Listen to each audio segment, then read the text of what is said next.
The hour is 7 p.m. having arrived. I'll call to order this regular meeting of Keene City Council. This meeting is broadcast live on the City of Keene YouTube channel, Spectrum Channel 1302. The video is also streamed on the city's website and is posted by the end of the next business day, barring any technical difficulties. If you'd like to receive an electronic City Council packet to reference while viewing future broadcasts, please contact the City Clerk's office during regular business hours or go to the city's website and subscribe to the City Meetings email list.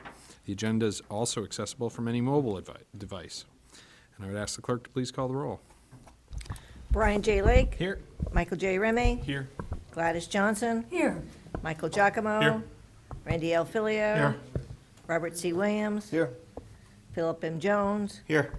Andrew M. Madison. Here. Chris C. Roberts. Here. Raleigh C. Omerod.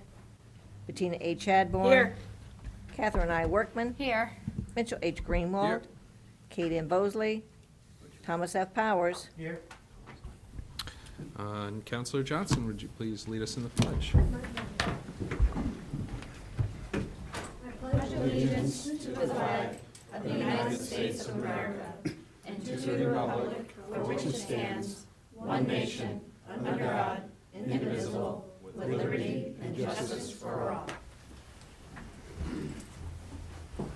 Thank you very much. So we have one birthday this month. Councilor Giacomo had his birthday on April 17th. Congratulations. Couple of announcements. The next City Council workshop on the downtown infrastructure and improvement projects will be Wednesday, April 26th at 6 p.m. A public comment period will start at 7:30 p.m. The workshop will conclude at 8:30 p.m. And this workshop is replacing the normal MSFI committee meeting that would have occurred that night. At the end of the workshop, the councilors will be asked whether they're interested in additional workshops or whether they want to just see the project go to the MSFI committee for them to take it up. And the dates that the council chambers are reserved for any future workshops would be Monday, May 15th, and Tuesday, the 16th. That doesn't make sense. No. Monday, the 30th. It was previously the 16th. Monday, the 30th, June 6th, and Tuesday, June 20th. The budget schedule has been placed on your desks. The review will start at FOP, their regular meeting on May 11th, and it'll have a start time of 5:30. The special FOP meetings will be Wednesday, May 17th, Tuesday, May 23rd, and these two meetings will also start at 5:30. FOP committee is scheduled to make its recommendations at the regular city council regular meeting on May 25th. And this meeting will be there at the regular time of 6 p.m. And just a reminder to those counselors that still need to meet with the IT department to do their Duo authentication for their email, please do that, and please do call the IT department beforehand so you can make an appointment to get that done. And with that, I'm looking for a motion on the minutes from Councilor Powers, seconded by Councilor Greenwald, please. Thank you, Your Honor. Move to accept the minutes from the April 6, 2023 regular meeting as printed. Motion is seconded. We have a motion from Councilor Powers, seconded by Councilor Greenwald. Any discussion on the meeting minutes? Seeing none, are you ready for a vote? All those in favor? Opposed? That is unanimous. And that brings us to, we have a public hearing, and so would the clerk please read the notice? Notice is hereby given that a public hearing will be held before the Keene City Council relative to an application for community revitalization tax relief under RSA 79E:3, submitted on behalf of 310 Marlborough Street LLC for property located at 310 Marlborough Street. The purpose of the public hearing is to determine whether the structure at issue is a qualifying structure, whether any proposed rehabilitation qualifies as substantial rehabilitation, and whether there is a public benefit to granting the requested tax relief, and if so, for what duration. 310 Marlborough Street LLC is requesting that the City Council consider sufficient relief that would allow for the construction of 3 stories to an existing structure to create 57 residential apartments. And I'd recognize Dan Langill, our city assessor, to come and introduce the project, and then the applicant can also participate after that.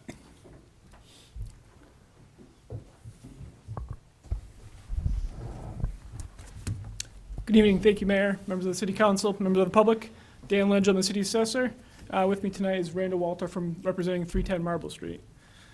So I'm going to let him speak to the project. I'm just going to provide a little bit of brief background since we don't deal with these on a too regular of a basis. So 79E, it's a state law that the City Council has adopted. It's a program that encourages the rehabilitation and use of underutilized buildings in our downtown area. So in order to be eligible for this program, you have to be within our designated 79E district, what the council has set, and you have to be rehabbing a building with a minimum cost of $75,000. More importantly, the project has to have a public benefit, and the council has decided on several criteria for those, and those are enhance the downtown economic vitality, improve a culturally or historically important structure, promoting the preservation and reuse of existing building stock, promoting efficient design, safety, and greater sense of community consistent with the comprehensive master plan, creating at least one new full-time job, directly integrating public art, and achieving a nationally recognized green public standard.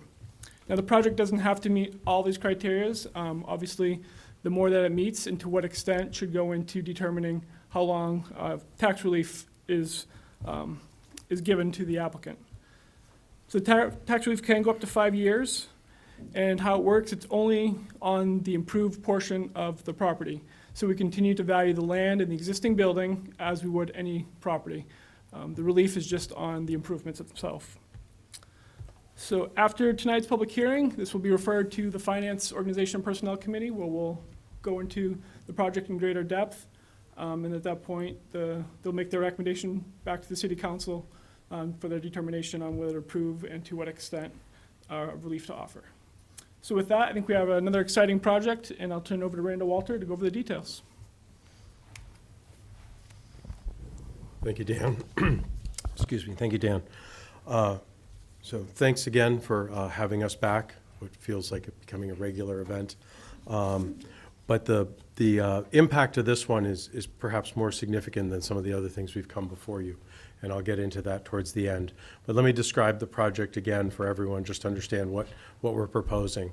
The project has advanced significantly. We're on the eve of getting a building permit for this project, and at this time we expect the estimated investment to create these 57 apartments is just under $13 million, so slightly over the $75,000 requirement. The existing building, as you've heard before, there's an existing building. It was built in 1947. There's a typo in our document. I apologize. So it was existing building built in 47, added to in 84, and that building is forming the pedestal or the base for these housing units. Our intention is to develop a community, a live, work, play community at 310 Marlborough, where people may both live and work there. People may go there for the variety of tenants that we've added to the base building, including light manufacturing, office space, a school, high school, fitness studios, hair salons, etc. The goal of this, though, is to talk about the housing. And so the vision and goal for our housing project is not only informed by these criteria for 79E, but they're actually kind of our mission to create a net zero living style that is free of fossil fuels. And we've been on that path, and I'll get into more of those points. Just to give some more detail, though, we'll be building 3 studio units. There are 36 one-bedrooms and 18 two-bedrooms, comprising of a total of 57. The appearance of the building is going to be a varied facade with different materials, wood siding included, and both windows and some balconies. On the roof of this 3-story addition will be a complete solar array to provide the energy to offset the apartment demand. We're going to be able to create enough solar energy on an annualized basis for these apartments. The one exception to that is hot water, domestic hot water, which has already been built into the project because we sized the wood chip boiler to produce that hot water, and we've been running that system successfully for a year now. All the fixtures throughout the building are changing over to LED in the existing building, and we'll be doing nothing other than LED fixtures with occupancy sensors throughout the addition. So these are some of the examples that address the criteria. We'll also be meeting Energy Star for appliances, and our heating and cooling then will be air source heat pumps, electric air source heat pumps. This project notably has received a $300 million grant from Invest New Hampshire. And just to talk about the mechanism, because it goes to the time period that we're asking for tonight, is there's an exchange for this $3 million grant where we'll be creating 15 apartments that are workforce capped, 80% AMI, for 5 years. So we have a 5-year horizon where we'll be collecting less rent. It's actually our intention to be a live-work community far past 5 years, but there is an intersection of those 5 years where that's the deal, so to speak, with the grant funds. I touched on the budget, so let me get into the public benefits.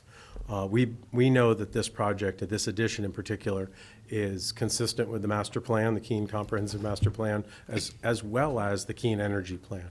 The idea of green energy and creating a new standard for sustainability here in Keene, we hope that 310 will help pull that forward. And it's certainly something that we're reading about, people relocating to New Hampshire, the way we attract new people, and creating a really high-quality housing standard.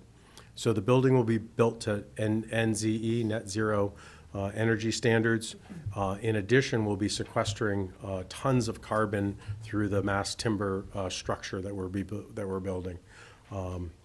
So that's a strategy that helps the environment today by pulling carbon out of the atmosphere, storing it in a building as its structure. As long as the building never rots or burns, that carbon will not re-enter the atmosphere.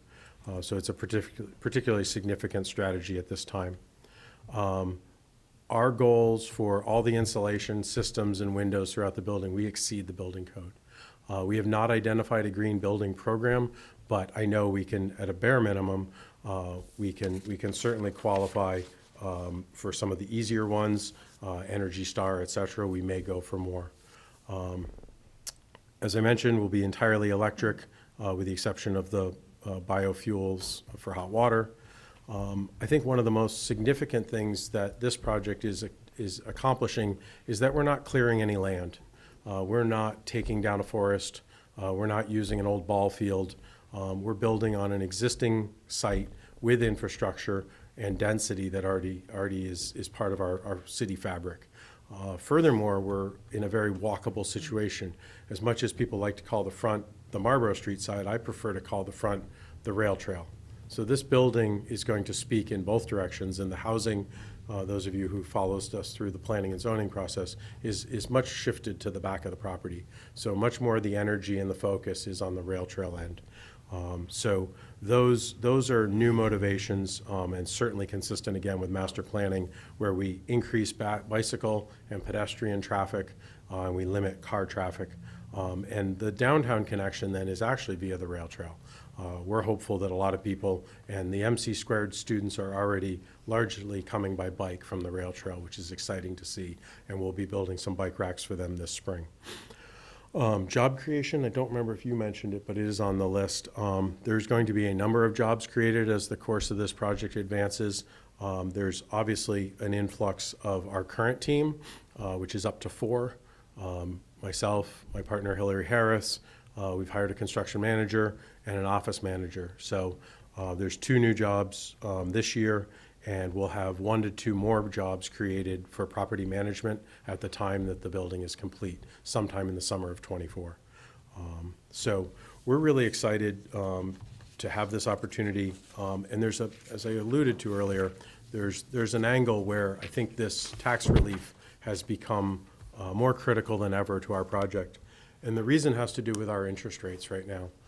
This project, 18 months ago when first conceived, frankly looked a lot better on paper. And the current interest rates they're not squashing it, but they are not, it's a serious headwind that didn't exist to the degree it does today. And so one of the ways that we're balancing that is our hope that this tax relief can be in place for 5 years. It coincides, as I mentioned before, with the Invest New Hampshire grant. So at the time when we're taking in less rent to create that, to fulfill that obligation, We also would have some property tax relief. We believe we're going to set a good standard for not just Keene, but perhaps other developers in the business growth and reuse district. Namely, hopefully someone might come and see Kingsbury and want to do something, being that they're our neighbor. We're certainly hopeful for that. But the main thing is that we're really feeling a much clearer need for this tax relief based on financial costs. And so that's our overarching perspective. And I'd be happy to answer more questions and add any level of detail that anyone wants. Thank you. Any questions at this time from the council? All right. Understanding that they'll be able to talk about this at committee and Fair enough. back here later. But thank you very much. I'm going to open up the public hearing to the public comment portion. Would anybody from the public like to speak to this? Seeing none, I'll close the public hearing except for written comments, which will be accepted up until 1 p.m. next Tuesday, April 25th. Written comments must be signed and submitted to the city clerk by that date and time to be included in the record. And I will refer this matter to the Finance, Organization, and Personnel Committee. And we have a second presentation from, let's see, Aaron Costa and James Emery from Emery and Garrett Groundwater Investigations. Yes, good evening. Thank you very much. I'm Aaron Costa, the Assistant Public Works Director and Operations Manager of the treatment facilities.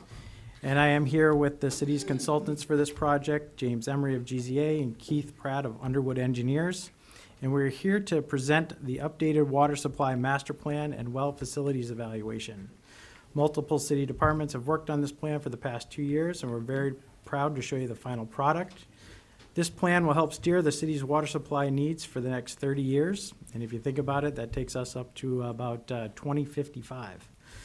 But before I really get into it, I really just want to take a minute to highlight the value of water and what it means to the community. Here in New England, we are a water-rich area of the country, meaning for the most part, we have plenty of water for all our needs, and water is a resource that some may take for granted. Many communities throughout the United States are struggling with the lack of clean water. The effects of climate change are being felt in places like California and other parts of the Southwest, who before this past winter were suffering mega drought conditions. I even heard on the news recently that water is considered the new gold in California. Other communities are struggling with contamination issues with lead, PFAS, and even there was a piece on the news tonight about arsenic. However, I'm happy to report that the city's water supplies and water operations are in overall good shape. And this is partly due to the progressive planning the city has done throughout its history. Keene's Water Works was established in 1861, and the city has recognized the importance of its water supplies and how important it is to protect those sources. And this long-term planning has benefited the community and continues to pay dividends. One of the things we have at Public Works is this vast archive of records. So I thought tonight it would be fun to read a passage from the 1902 Water Commission that kind of, fits really nicely into tonight's presentation.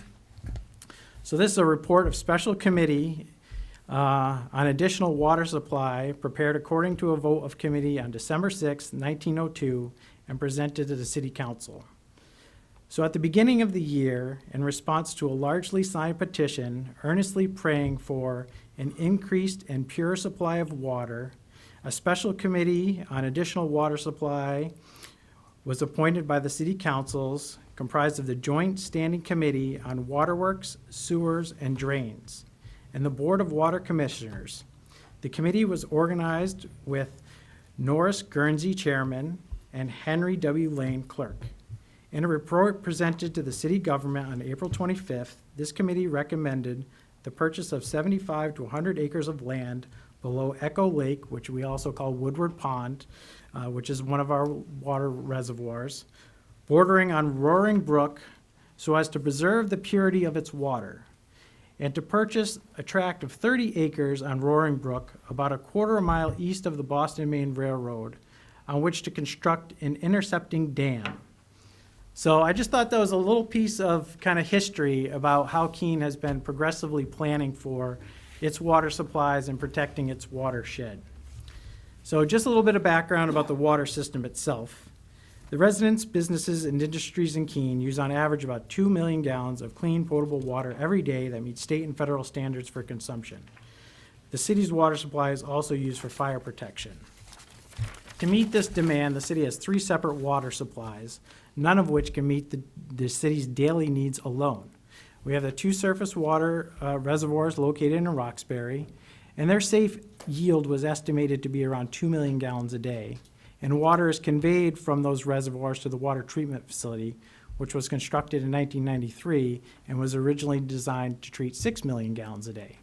So the water, just a little bit of a point there, the water facility has extra capacity if needed, but the size of those dams may be a limiting factor, and that's one of the things that we asked our consultants to take a look at. And just as another side note, the city since 2018 has invested about $3 million in refurbishing both Babbage Dam, which was built around 1930, and Woodward Dam, which was built around 1910. The city's surface water supply is supplemented by 2 groundwater sources located on West Street and Court Street. And those facilities have been in service for 30 to 60 years. And due to the age of that infrastructure, numerous upgrades are needed to bring these facilities up to current standards and ensure their continued reliable operation. Again, kind of speaking to the city's planning, thinking, in the early 2000s, the city purchased land in the western section of the city off of Arch Street and in the Bent Court area, which was formerly the YMCA obstacle course, and I think there was a pool out there that was fed by a brook. But the city purchased that property as a potential location for an additional groundwater source. However, some of the water models indicated that it would be in the same watershed as the existing West Street field, suggesting it might be a redundant source, not an additional source. Kind of in layman's terms, meaning are we putting 2 straws in the same glass, or is this a completely different source? And that was one of the things we asked GZA and Underwood to take a look at. Other groundwater sources were also looked at as part of this plan. The city's previous water supply master plan dates back to 1992, and changes in infrastructure, climate, and drinking water regulations and the age of the plan indicated it was time to be updated.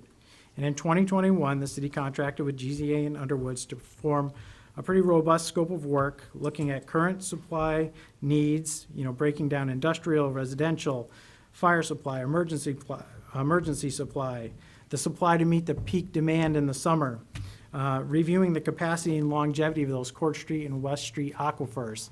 There's no gauge on those aquifers, so it's kind of, nice to know how much more we have in the tank and how well those aquifers are recharging.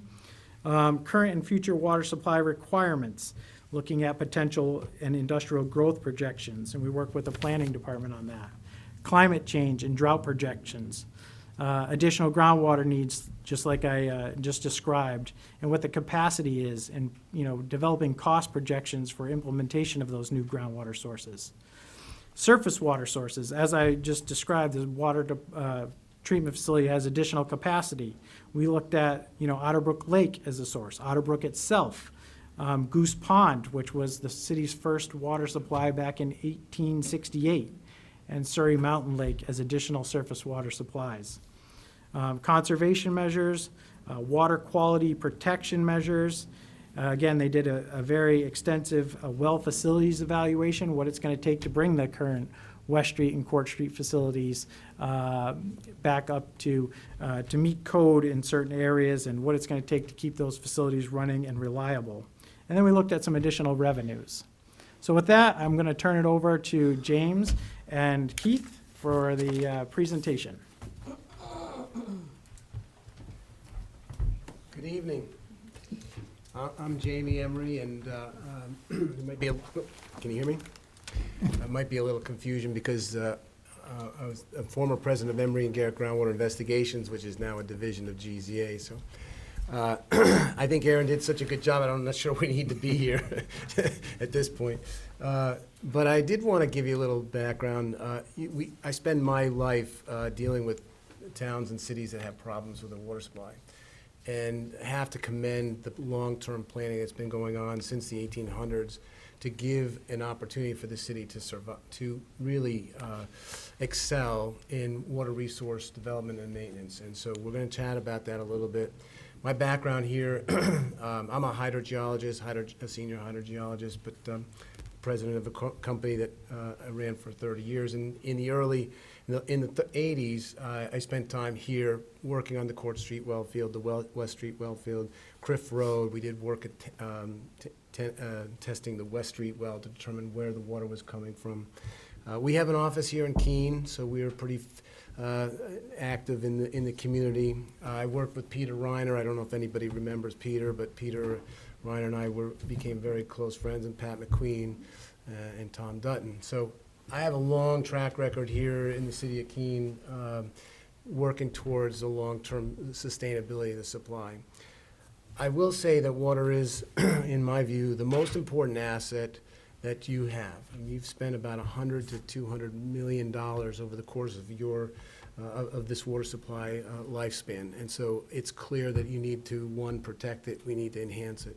But before I go on in this conversation, I want to introduce Keith. Keith is president of Underwood. Good evening. Nice to see you. Yep, Keith Pratt, and I'm president of Underwood Engineers. We have offices in Portsmouth and Concord, New Hampshire, and we've been involved in Keene for many years, since 2008. We've done about 15 projects on utilities and water, current projects too, with this one and some wastewater projects.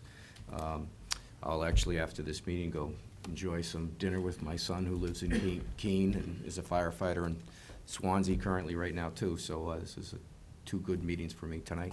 And so that's a little bit about me and myself, and I think Jamie's going to kick off the agenda, and then we look forward to presenting what we've done.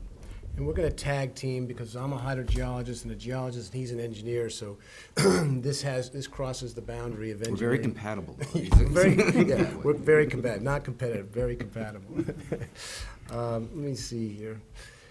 So the agenda tonight is really to focus on the water supply capacity versus the demands, and we're going to do this at a fairly high level, and we're going to do it rather quickly so that you're not bogged down with too many details.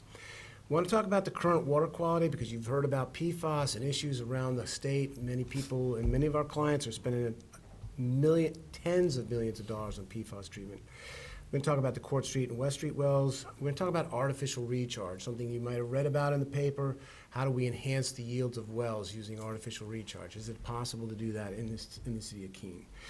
Potential new groundwater supplies. Where could we, if we were to proceed, where would we develop new water sources? Where would we develop new surface water sources? What are potential new revenue sources? We're not going to go into all the details of this report because it's very substantial, but I'm going to talk about one. We're going to talk about the level of service that you expect for your customers, and deal with the normalized costs of all the recommendations that have been made for the engineering for this project. So with that stated, I'm going to let Keith start on the engineering, and then we're going to go back to the hydro. And this is going to be a high-level touch on every piece and part that we did on the report. We brought the report, as Jamie said, it is a pretty significant report. The 1992 report that Aaron referenced is also here, but this is just to give you a snapshot of all the pieces and the long-term view that it is. Aaron suggested 30 years. I might suggest even some of the things that have been presented are even consider longer, and that's why we showed some of these historical photographs, because some of the visions and decisions that were made back in 1902 and the early 1900s really put you in the position you are now to have a very robust water system. And so these pictures were sort of help motivate us as we work through this this show. And here's what you have today: this is a snapshot of your water system, and made up of distribution lines, storage tanks. The service area is sort of highlighted in blue, as well as your water system, water treatment plant, and wells that are spread out throughout the system. The title of this section was the demands. We looked at the demands. We looked at the historical demands. This chart shows the years on the bottom and the consumption or the demands of the wells on the y-axis. They've actually been decreasing over time. So that's either through maybe reduction in users, better management of your supply, fixing of leaks over time. So we've seen sort of a steady, we're not seeing a large growth in those demands.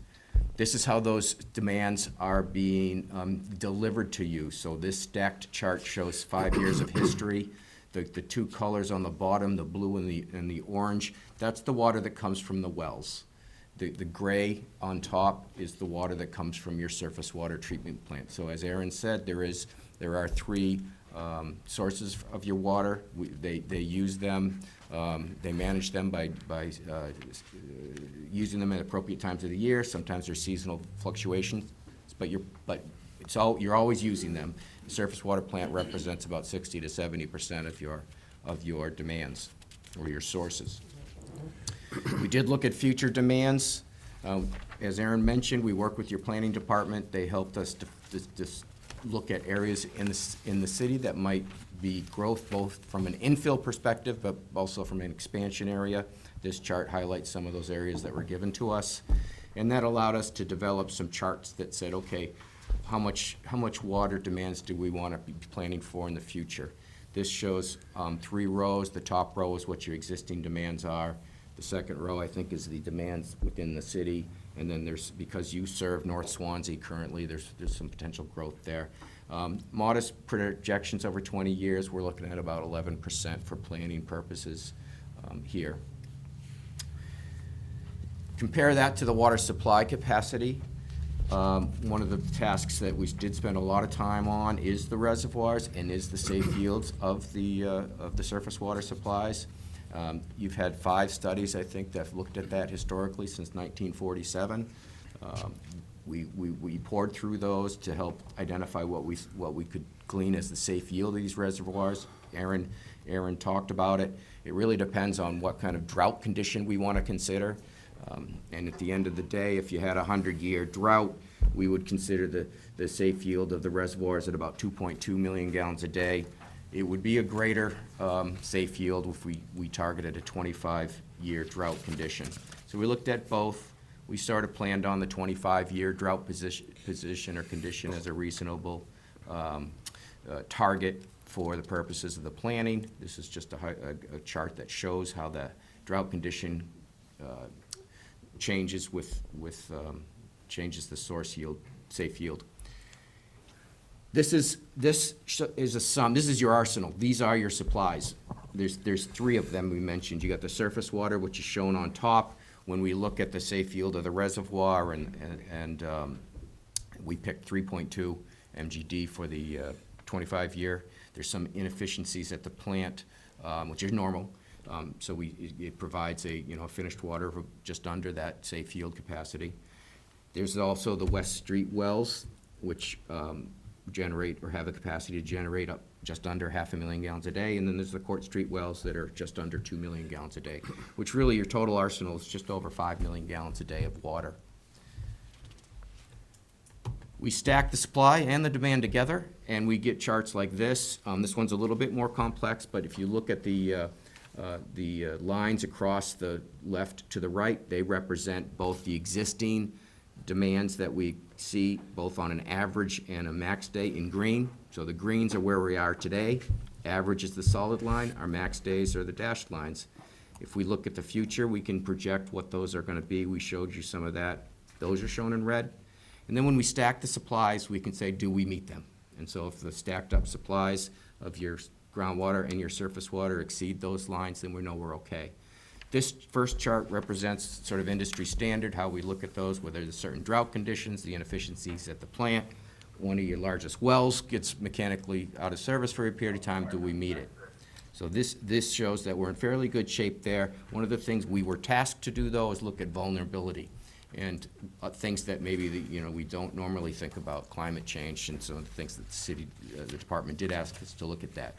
If we lost Babbage Reservoir, if the treatment plant caught on fire, what would happen? And we lost that for a couple of years. Then we start seeing maybe we're not as solid as we would like to be. And so that's what this chart starts looking at. All right. We did do some analysis on where the water is going. So this is just a pie chart that shows the accounting. It's a water audit type analysis. And it helps us look at what you're producing to what you're billing and what water is not revenue water, what water then is unaccounted for. And so we track that. The industry tracks that. The city's done a good job tracking that. It's the basis of when they start looking for leaks to try to be more efficient in the system, Keene's right around the industry standard. We've been making some recommendations on where we think more targeted work could be done to help refine that and find some more water. Your current unaccounted for water is about 17%, where industry standard's about 15. So, we're not too far off, but there's a little bit of work to do going forward. So with that, I'll give it back to Jamie on water quality. Yeah, so water quality is an interesting thing because obviously we all strain to have the best quality water that we can. The Roaring Brook watershed water quality is interesting because it's generally low alkalinity, low turbidity. It meets the maximum contaminant levels. It is subject to turbidity and storm events that occur in the Roaring Brook watershed as it is. The beautiful part about it has a high nitrogen, a low phosphorus level, which means that the algae blooms typically stay low, which is positive for water quality. But the surface water and the groundwater complement and supplement each other because there are times during the year where your surface water quality deteriorates and you move towards using more groundwater and vice versa. And that's where some of the vulnerability for the city comes to play in how that how the groundwater supply and the surface water are interchanged. Climate change is something that is real. Higher water temperatures, lower growing seasons, more frequent and intense storms, lengthier droughts, lower flushing times for the surface water. These things will impact, when we have these flashy storms, they impact erosion. And what happens with erosion? You get minerals and so forth and nutrients into the reservoir. Then the quality deteriorates. So what do? We monitor phosphorus in the reservoir. And we've seen over the last 20 years, based on this work we've done here, that phosphorus has been increasing in your surface water supplies at about 0.4 milligrams per liter. But if we look at the last 6 years, that's almost doubled to about 0.7 milligrams per liter. So I want you to have a sense that we're already seeing some impacts of climate change on your surface water sources. And we're not in any trouble at this point, but it is an indicator that climate change is playing a role in your water quality. The good news is that the disinfectants that you use are all below. You'll see that the level, acceptable level, this little I'm colorblind, it's either red or green dot that's crossing the screen. That's the maximum levels of trihalomethanes that you can have, and you're well below that. So you're maintaining your disinfections in a good way. Iron, everybody knows about iron. Iron is a staining issue. It causes problems with your home. The beautiful thing about iron and what we've looked at is here's the standard, or usually the level below of which we won't see staining. You can see these wells have stayed below on the iron. So the quality of the water relative to iron is very good. Manganese is another one that causes black stains. You'll see that the manganese standard is up at 0.05 down here, which causes some staining, and your sources are staying well below your manganese level. So again, a very positive sign here. Nitrate coming from septic systems and other fertilizers from agriculture. This is the standard up at the top here at 10 milligrams per liter, and your nitrate for all your wells is very low. So again, kudos to the city for managing their groundwater supplies in a meaningful way. Probably the biggest thing that we're dealing with, and Keith and I have numerous communities that have had to take wells offline due to PFAS. You are familiar with PFAS. It's something that's come from St. Cobain, for instance, in Merrimack, where they've taken and put treatment on all of their production wells at this point to the tune of over $20 million. This is a price tag this city doesn't have to deal with at this point. And you can see this table here shows you, even with EPA's new standards for anything at 4 parts per trillion, we're talking about parts per trillion now, not parts per billion or parts per million, but parts per trillion, all your wells and your raw water are less than 2. That's at about a level of the laboratory to detect. So good news for the city of Keene relative to PFAS. Now I want to talk a little bit about Court Street well field for a second. These are the two, this is the Court Street well number 3 house and the corrosion control. These buildings were built in 1964, 65, 77. They've exceeded their useful life, these buildings. condition of the wells need to be verified.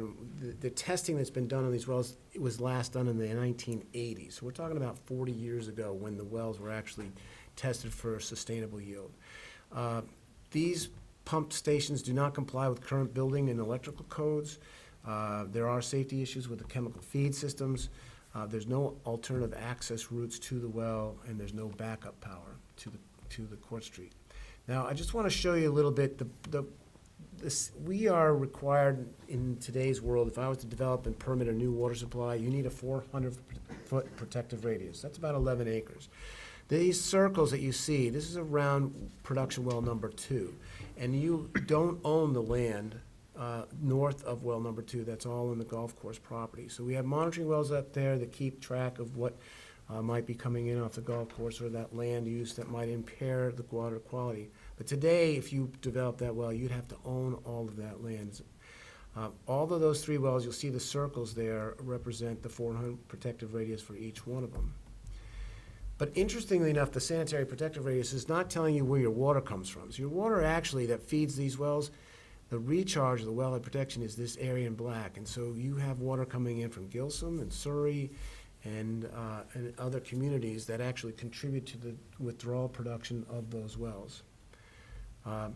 Now, one of the things we're looking at is, okay, what's happening in the aquifer near the wells? You'll see that here nitrate over time, this is going back since 1997, has generally been declining. So that's good. Arsenic has been flatlined, which is great. So arsenic is obviously a concern of ours. Iron is flatlined and manganese is flatlined. But the one thing that you do see is that chloride, as a result of de-icing, is increasing in the aquifer slightly around the Court Street well site. So that's something that we need to incorporate into a long-term monitoring plan to try and to do some salt reduction mitigation plans for the city. We're doing this throughout New Hampshire because, as it turns out, salt is the #1 groundwater contaminant in the state. It's not PFAS, it's not volatile organic compounds, it's salt. And that's something we can easily control. Going to the West Street well field, these are your infrastructure, the building and the corrosion control facility. That well house was built in 1965. I mean, these are old. There was a replacement in 1991. The structures and equipment have exceeded their useful life. This one does not comply with the current building and electrical codes. There is a safety issue with chemical feed systems.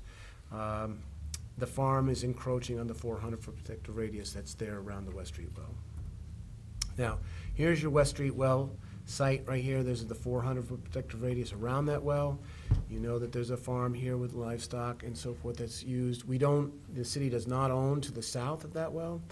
And so what we're working with the landowner now to cooperate in reducing the overall activities that are within and close proximity to that well. The actual wellhead protection area is this black line, so you can see that the area that is contributing water to this well is a fairly large area that incorporates some dense residential development areas. Again, here you'll see that the nitrate has been generally declining, manganese has been low, but I want to point out again in West Street that the chlorides here have been rising over time, over the last 20 years. So this again is an indication of trying to work with our salt management program. So we're tasked to look at artificial recharge. Is there a way to enhance the yield of the wells we have? Can we take surface water during peak flow as a result of climate change? We're getting these big storms. Can we take some of that water, put it in the ground, and take it out and withdraw it at a later time? This is something we are doing with UNH, Durham, the city of Dover has 2 artificial recharge systems. So we're tasked to take a look at that. How does that work? Well, you take water from a river during peak flow that's going off to nowhere. You intercept it, you put it into basins, and you allow it to drain into the aquifer and then migrate towards the well. In the case of Dover, we also are using basins to protect us from a PFAS contamination site that's over here, as you see in this picture. So we looked at the site here, going back to Court Street. West Street isn't nearly as favorable. Court Street is a site that this could work. And we looked at 2 sites for surface water. The Schwielet River is an option, and Goose Pond. Goose Pond already has a pipeline that runs down through it, a historic pipeline that goes all the way through. So if we ever get to the point of wanting to use surface water to enhance the yields of Court Street wells, we have two avenues that we could consider. And these these basins here represent the artificial recharge basins we've identified that would be favorable. And how does that look in cross-section? So this is the geologic cross-section. This is production well 2, production well 3, production well 4. We would put the water in a basin over here, allow it to infiltrate down through the sand and gravel deposits to the production wells to enhance the yield. The geology is favorable, the surface water options are favorable, and the aquifer is favorable. So that can be an option down the road if that's considered. Potential new groundwater sources. We were asked and tasked to say, is there another place where we could develop additional sources down the road if you have a big industry? And so we had, and I had back in the early 90s, late 80s, done work on the Robertson Field. We drilled a well, determined that the capacity of that well was about 700,000 gallons a day. We recommended to Peter Reiner and Pat McQueen that they consider buying that property. They ultimately did go and buy that property, the city did. So this is a well site that you'll see that it gets the 400 protective radius that we think could be developed in the future. I won't go into all the engineering of how you get the water into the system, but it's very doable. The other options that we have that we looked at, we walked around the airport, and this is a pretty substantial aquifer up in the north, but we found, there's a TCE contaminated site there that is problematic. There's also a fire training facility near the airport that PFAS is a likely candidate there. So the only two areas that we identified that we would consider as future development of groundwater sources are these in the blue down in the north central Swansea region. So those have been identified and put into this document as a future planning product down the road. Potential new surface water sources. The cost of these are so substantial, I won't go into too much, but Otter Brook was looked at, Surrey Mountain Lake was looked at, and those options are discussed later in this, at the end of this document or this presentation, but they're not cost effective really at this time. Really, groundwater is your options for the future, and we'll discuss that briefly. We did identify a number of additional revenue sources because we were tasked, can we find ways to make money on our water, right? And we looked at the bottled water industry, and there are two paths that you can take. The one path is to be a private label, but that requires bottling, it requires a financial plan, it requires backing. But you could also have bulk water transport. And one of the things we looked at is, in the bottled water, what in the circle of population here, we identified 11 million people living within 100 miles. That's a fairly good basis for a bottled water operation. And what we have discussed just briefly is to do a bulk water facility where trucks would come in to one of the well sites, and you could sell it at about a cent per gallon. If you produced about 100,000 gallons a day, which your wells are capable of producing, you could possibly generate $1,000 a day. That's if the board wanted to pursue some kind of avenue in that, or a good production capacity. I won't go into the other sources of revenue at this point, but at this time, I'm going to turn it back over to Keith to talk about the level of services that you might be considering, and then the overall cost of some of the options. Just a few more slides just to finish out what we have before we open it up for questions. But the level of service, a lot of this was given to us by the department in some of the early kickoff meetings, but really the level of service helps define some of the recommendations that were made in here. So when you look through the findings in the report, we established those things like diversity of supplies and how we want to make sure we've got our redundancy built in and what kind of vision we want to have for the future. So there's statements in there that help drive the recommendations that you're seeing tonight, especially some of the longer-term plans. What's nice about this master plan is that there are some costs put to those as well, both on the groundwater supplies that Jamie presented and the surface water. And we do that by identifying some planning level costs. These will not necessarily be the budget going forward, but it gives you an idea of the magnitude of the cost. And then we divide it by the gallons of water we can produce. So we get a normalized cost. It allows us to help rank projects that we think are good and puts a little bit of a cost to them. And we can see that some costs, some of the projects are lower cost on a normalized basis. So if one water well produces more water, costs a little bit more, it still may be a better option. And that helped drive some of those recommendations. So that's in here too. A lot of the projects that we're looking at range from $3 to $6 a gallon per day. Some of them are higher. You know, obviously the Swansea and the projects that Jamie mentioned are, 3 times that. So it helps you understand what those impacts are. Same on the surface water. There's really only one surface water option that was in the 1992 report that seemed to be something that should be a long-term vision, and that is potentially Otter Brook. There's no current recommendation to do anything with that other than to keep it sort of in a long-term vision and then long-term view, because that is the lowest cost option. That's about a $6 per gallon per day. The others are very, very expensive. The last slide is really recommendations. Won't summarize them here, but they really fall into 2 categories. There's some infrastructure recommendations that are coming out of that. You saw in Jamie's slides, West Street and Court Street.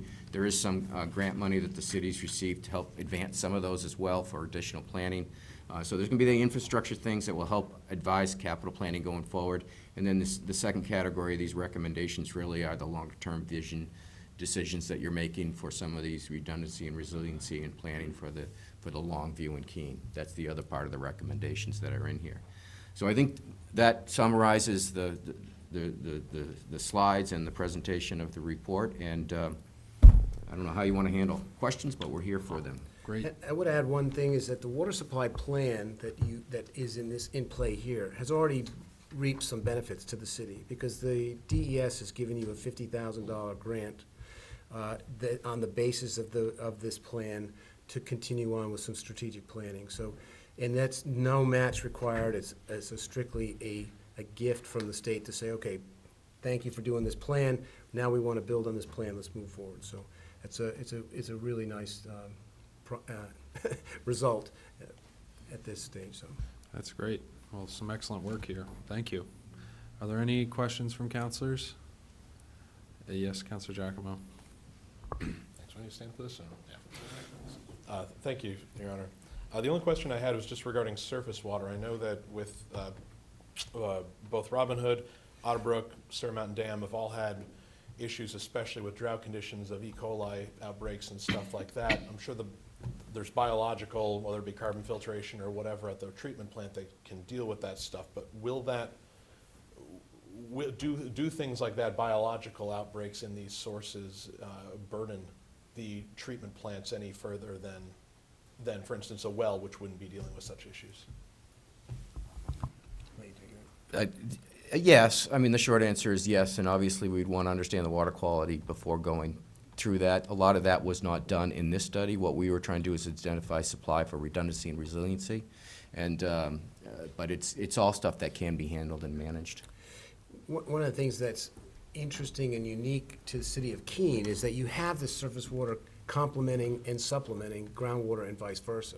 So when you have those kinds of conditions that occur, and you're going to see, the more that we have storm events, particularly these rapid storm events where we've got higher levels of turbidity and erosion and so forth, we're going to see more issues associated with just the chemistry of the surface water, period.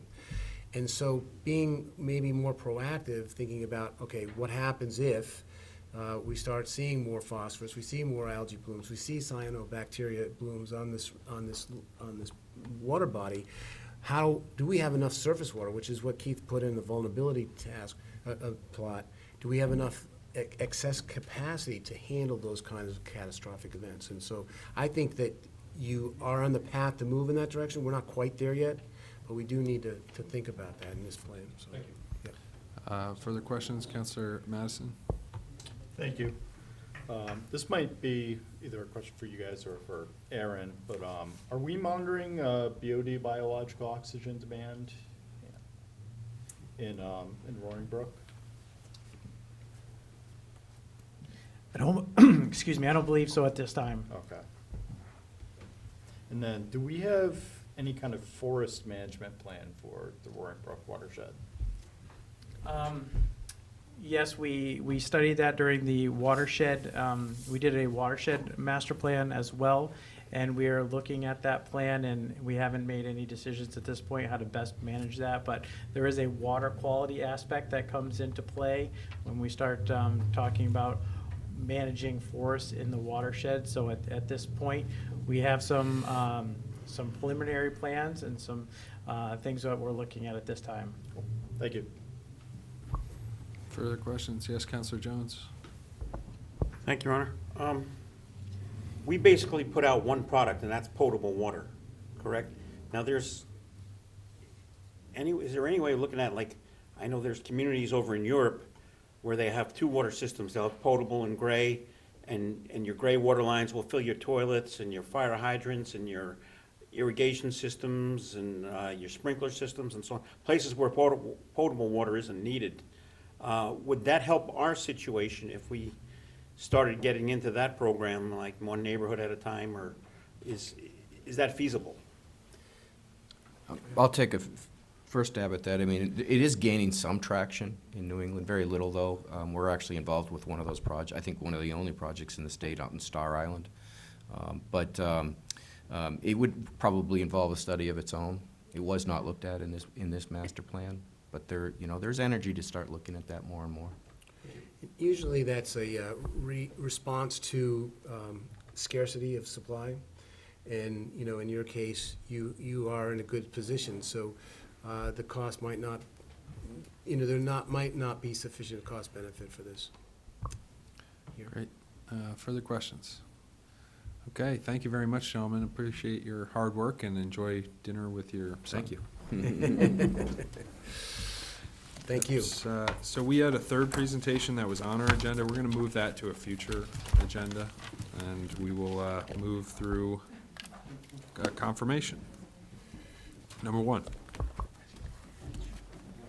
This evening, we have the confirmation of two individuals to the Human Rights Committee. And so when the mayor made these nominations, these were both proposed for alternate membership. Since then, we had a vacancy in the Human Rights Committee, and the Parks and Rec Facilities Director would like us to consider, or would like the mayor, and he agreed to consider nominating or having you confirm Gina Burke as a regular member to the Human Rights Committee, originally down as an alternate. And that term would expire December 31, 2025. And our second nomination is for Jennifer Nescimento, and also alternate, and December 31, 2025. Council Powers for motion, Councilor Greenwald for a second, please. Thank you, Your Honor. Move to confirm the nominations. Motion is seconded. We have a motion from Councilor Powers, seconded by Councilor Greenwald. Any discussion on these? Seeing none, will the clerk please call the roll? Counselor Lake? Yes. Counselor Remy? Yes. Counselor Johnson? Yes. Counselor Giacomo? Yes. Counselor Filio? Yes. Counselor Williams? Yes. Counselor Jones? Yes. Counselor Madison? Yes. Counselor Roberts? Yes. Counselor Chadbourne? Yes. Counselor Workman? Yes. Counselor Yes. Greenwald? Counselor Powers? Yes. That is unanimous. Communications, number one. First communication is from Counselor Remy. It's about having the city consider centralized solid waste group default rates and billings. And this will be referred to the Finance Organization and Personnel Committee, number two. Second communication is from Monadnock Interfaith Project. It is encouraging the city of Keene to affirm the recommendations in the Housing Needs Assessment Report. And this will be accepted as informational, number three. This is a communication from Spectrum Cable Charter Communications.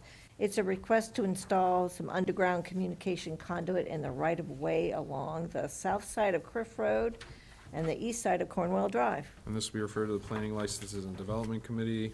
Committee reports, number one. Planning Licenses and Development Committee report relative to Cabana Falls Winery. They're seeking permission to offer samples and sell alcohol at the farmers market. On a vote of 5-0, the Planning Licenses and Development Committee recommends that Cabana Falls Winery be granted permission to sell alcohol and provide individual product samples to patrons at the 2023 Keene Farmers Market on city property, licensed to the farmers market in accordance with the requirements of the State Liquor Commission. Said permission is contingent on the following: submittal of a signed letter of permission from the Farmers Market of Keene, and obtainment of all necessary permits and licenses, as well as compliance with all laws.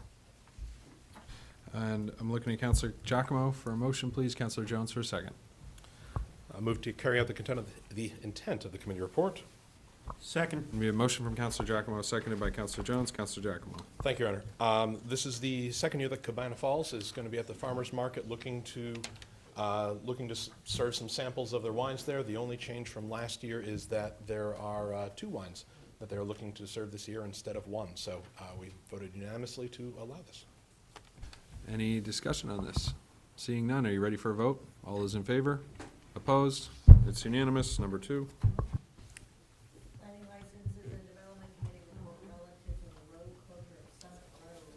On a vote of 5-0, the planning licenses and development committee recommends the council grant permission to the Keene County YMCA to sponsor a youth triathlon on Sunday, June 4th, 2023, from 8 a.m. to 1 p.m., including the closure of Summit Road just after the YMCA entrance and Summit Ridge Drive, where it intersects with Summit Road, subject to the following: the signing of a revocable license and identification agreement, the submittal of a certificate of liability insurance, the amount of $1 million, listing the city of Keene as an additional insured. This license is conditional upon the petitioners providing an adequate number of volunteer race marshals to ensure runner safety along the course, providing advance notice of the race to impacted residents, and subject to any recommendations of staff. The petitioner agrees to absorb the cost of any city services provided and agrees to remit said payment within 30 days of the date of invoicing.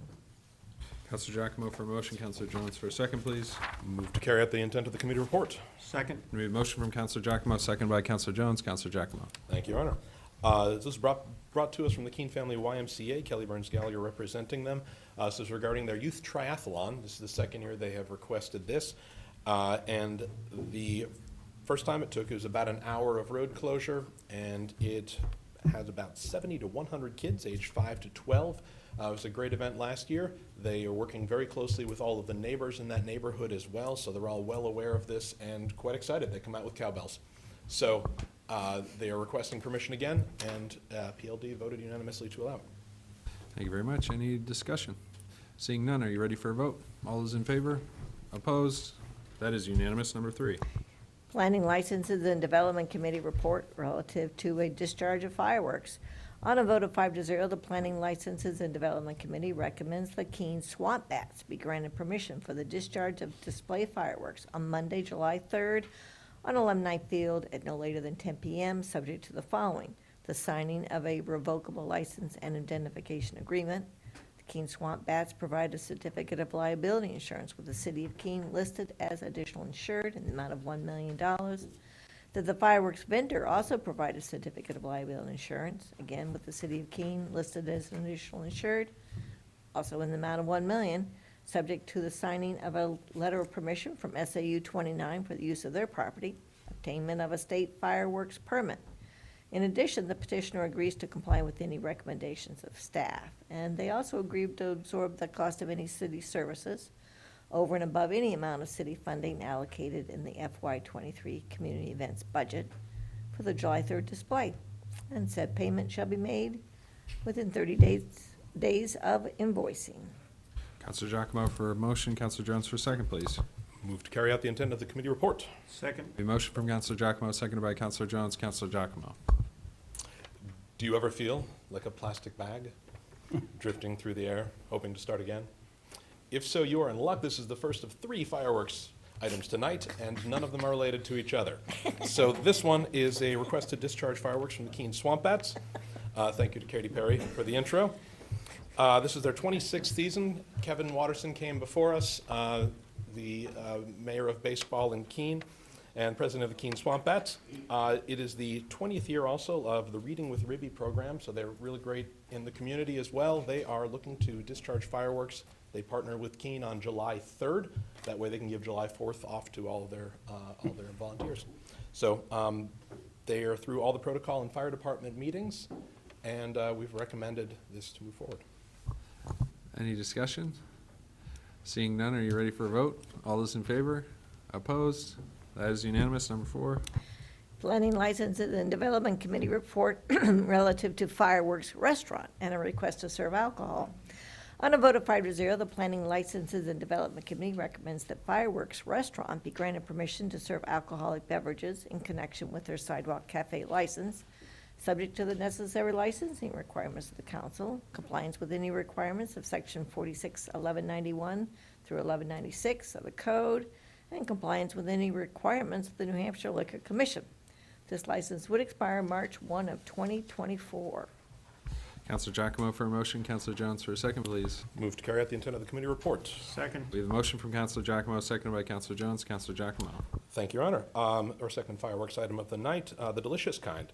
Fireworks Restaurant is under new ownership. Adam Berube, who was the general manager of the place for many years, now owns the restaurant. Because of the change in ownership, they needed to reapply for this through the city council to serve alcohol on their patio.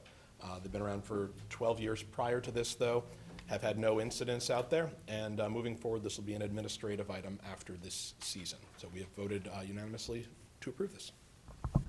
Any discussion? Yes, Counselor Greenwald. Just a mention that when we filed our conflicts and such, I have a business relationship with Fireworks and thus would not be voting. All right, thank you very much. Thank you. Any further discussion? Anyone want to sing the chorus? Seeing none. Are you ready for a vote? All those in favor? Opposed? That is unanimous. Number 5. Planning Licenses and Development Committee report relative to a request to use city property from the Keene Pride Festival. On a vote of 5-0, the Planning Licenses and Development Committee recommends the Keene Pride Group be granted permission to use downtown city rights-of-way on Sunday, September 17th, to conduct a Keene Pride celebration, including participating downtown businesses decorating their storefronts for the week leading up to the event. This is all conditional upon the following. Granted based upon the event scope presented to city staff during protocol meetings held to date. Changes or additions to the license may require that an amended license be issued by the clerk. No changes to this license or the associated protocol documents will be accepted after August 1. Furnishing of a certificate of liability insurance in the amount of $1 million, naming the city of Keene as an additional insured, signing of the standard revocable license and indemnification agreement. That the agreed-upon footprint and layout for the event shall encumber Central Square, including the traveled portion of the road, requiring the following road closures. Central Square, West Street at Central Square, with a slip lane for eastbound West Street traffic to go south on Main. Roxbury Street, from the easterly side of the Hannah Grimes parking lot to Central Square. Washington Street from Vernon Street to Central Square, and Court Street from Winter Street to Central Square. The petitioner is permitted to place porta potties and a dumpster in city parking spaces located at the base of Washington Street, and additional porta potties on Roxbury Street from Friday, September 15th to Monday, September 18th, which will be chained together and affixed to ensure that they are not vandalized while unattended overnight. The actual event will be held from 12 p.m. to 6 p.m., with times for setup and cleanup to be established with staff. Free parking is granted under the provisions of the free parking policy for city parking spaces on Washington and Roxbury Streets needed for storage of equipment from Friday, September 15th to Monday, September 18th, and spaces within the event footprint on the day of the event. There needs to be submittal of signed letters of permission from any private property owners for use of their property, and this permission is granted subject to obtainment of any necessary licenses or permits, compliance with all laws, compliance with any recommendations of staff, and in addition, the petitioner agrees to absorb the cost of any city services provided and agrees to remit said payment within 30 days of the date of invoicing. Counselor Giacomo for a motion, Counselor Jones for a second, please. Move to carry out the intent of the committee report. Second. We have a motion from Counselor Giacomo, seconded by Counselor Jones. Counselor Giacomo. Thank you, Your Honor. Adam Topher, the president of Keene Pride, came before us. This is their second Keene Pride Festival in Keene. The protocol process is moving forward for them. The primary changes, if you attended last year's event, are that the food trucks and music that were in Railroad Square last year are being moved to Hannah Grimes parking lot. So that'll make it more central to the actual kind of hub of where all the activity is happening and less detached from the rest of the event. An estimated 2,000 people attended last year. We found it to be an exceptionally well-organized event and recommend this. Any discussion? Seeing none, are you ready for a vote? All those in favor? Opposed? That's unanimous. Number 6. Planning Licenses and Development Committee report relative to a request to use city property for the 4 on the 4th road race. On a vote of 5-0, the Planning Licenses and Development Committee recommends the City Council grant permission to Pathways for Keene to sponsor a running race on Tuesday, July 4th, subject to the signing of a revocable license and identification agreement, submittal of a certificate of liability insurance in the amount of $1 million, listing the City of Keene as an additional insured. In addition, the Police Department shall identify Railroad Street immediately adjacent to Railroad Square as a no parking zone from the hours of 6 a.m. to 11 a.m. This license is conditional upon the petitioners providing an adequate number of volunteer race marshals to ensure runner safety along the course, subject to any recommendations of staff. The petitioner does agree to absorb the cost of any city services over and above any amount of city funding allocated in the FY23 community events budget, and payment shall be made within 30 days of the date of invoicing. Counselor Giacomo for a motion, please. Counselor Jones for a second. Move to carry out the intent of the committee report. Second. We have a motion from Counselor Giacomo, seconded by Counselor Jones. Counselor Giacomo. I think you're done with listening to me, so I'm going to hand this over to Phil. Thank you, Mr. Chairman. Thank you. This is actually the 22nd annual 4 on the 4th event. We did have to take a year off for COVID 1 year. It's Pathways for Keene. This is our biggest fundraiser of the year.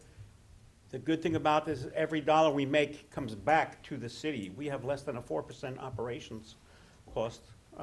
So the city makes out on this. The map, the footprint, the resources have all stayed the same as other years. There's no changes.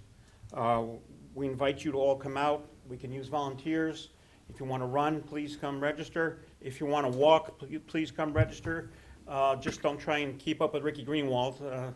She's always been our top walker in the race every year. It's a good time and it's great for the city. It brings a lot of people into the city who come the night before. They stay over, they shop, they dine. It's a good event. Thank you. Thank you. Any discussion? Seeing none, are you ready for a vote? All those in favor? Opposed? That is unanimous. Number 7.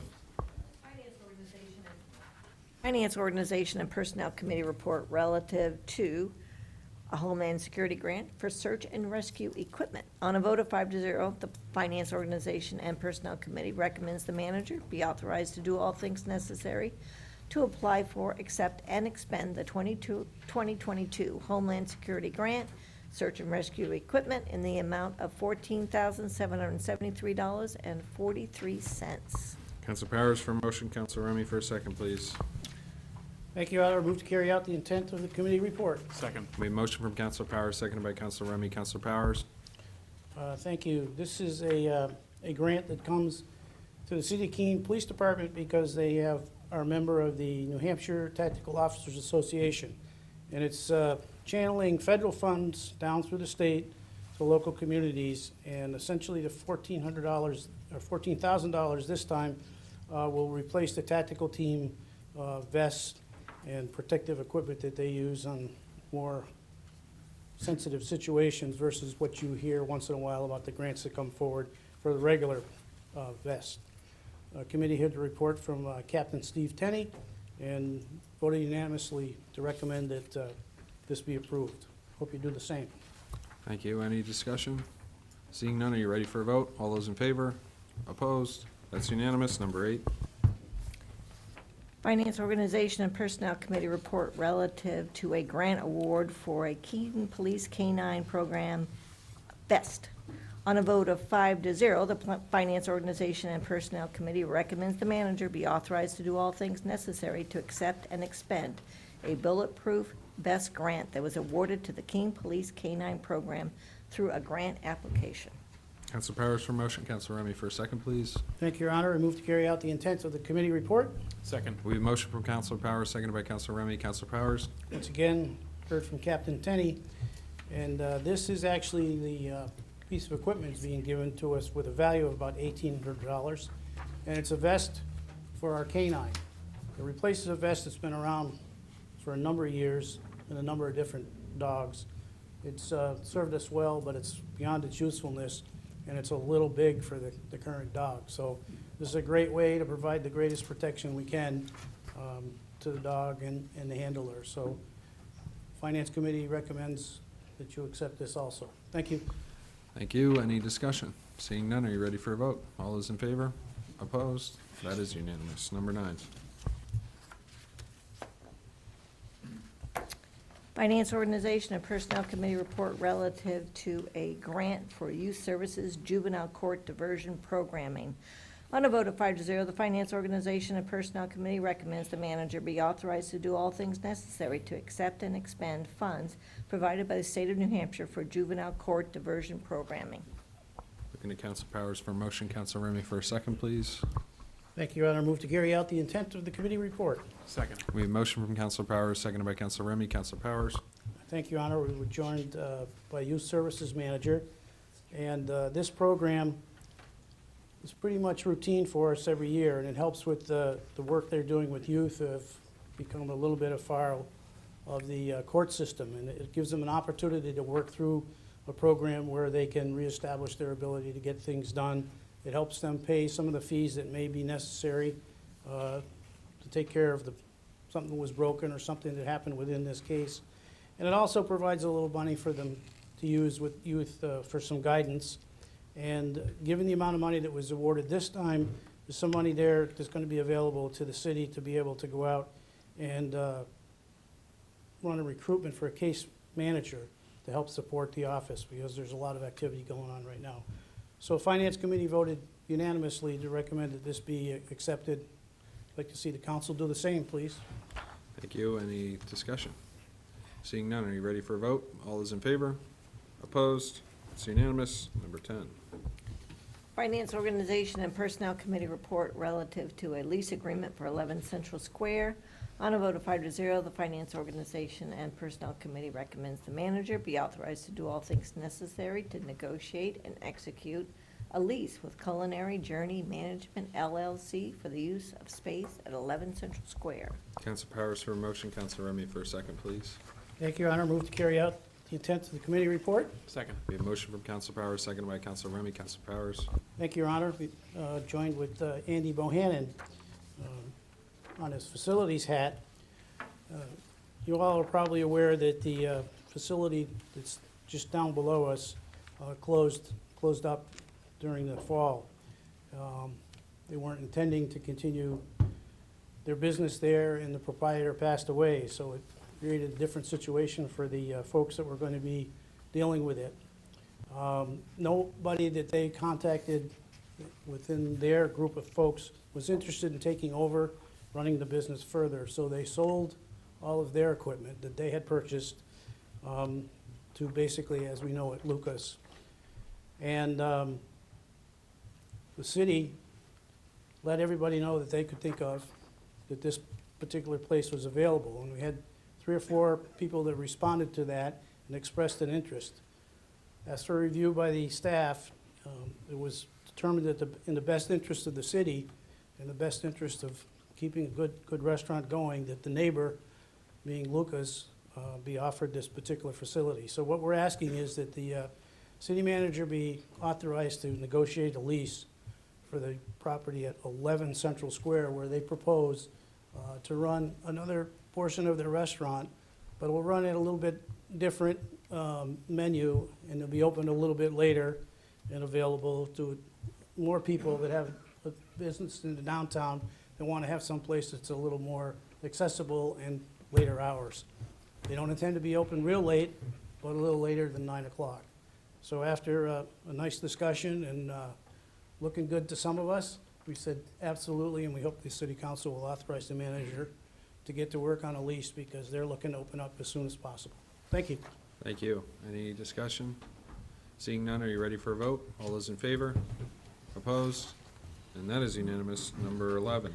Finance Organization and Personnel Committee report relative to a CDFA Authority Community Center Investment Program. On a vote of 5-0, the Finance Organization and Personnel Committee recommends the city manager be authorized to execute the submission of the application for Community Development Finance Authority Community Center Investment Program for the purpose of renovating the Brian A. Matson Recreation Center.